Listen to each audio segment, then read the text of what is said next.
রমাদান আমরা শেষ করলাম। শাওয়াল মাসে আল্লাহ রাসূল সাল্লাল্লাহু আলাইহি ওয়াসাল্লাম 6টি রোজা রাখতেন।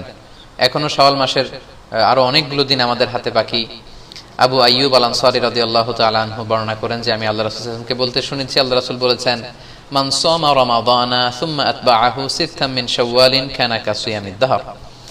যে ব্যক্তি রমজানের সিয়াম পালন করলো, তারপরে শাওয়ালের 6টি রোজা রাখলো, সেজন্য সারা বছর রোজা রাখলো। তো এত বড় ফজিলতের সিয়াম যেন আমরা নষ্ট না করি। আমরা অনেকে হয়তো রাখিনি, সামনের দিনগুলোতে আমরা রাখবো, এখনো সময় আছে।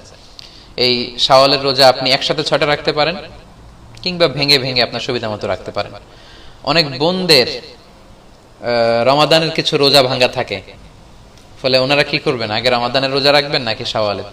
এক্ষেত্রে বিশুদ্ধ মত হচ্ছে আগে রমাদানের রোজা রাখবেন, কারণ হাদিসের এক্সপ্রেশন হচ্ছে এমন যে রমাদানের রোজা রাখলো তারপরে শাওয়ালের 6 রোজা, সে যেন সারা বছর রোজা রাখলো। তো বোনদের তো রমাদানের রোজা কমপ্লিট হয়নি, কারো হয়তো 24টা 25টা, তো 24 তো রমাদানের রোজা নয়, রমাদানের রোজা 29টি বা 30টি।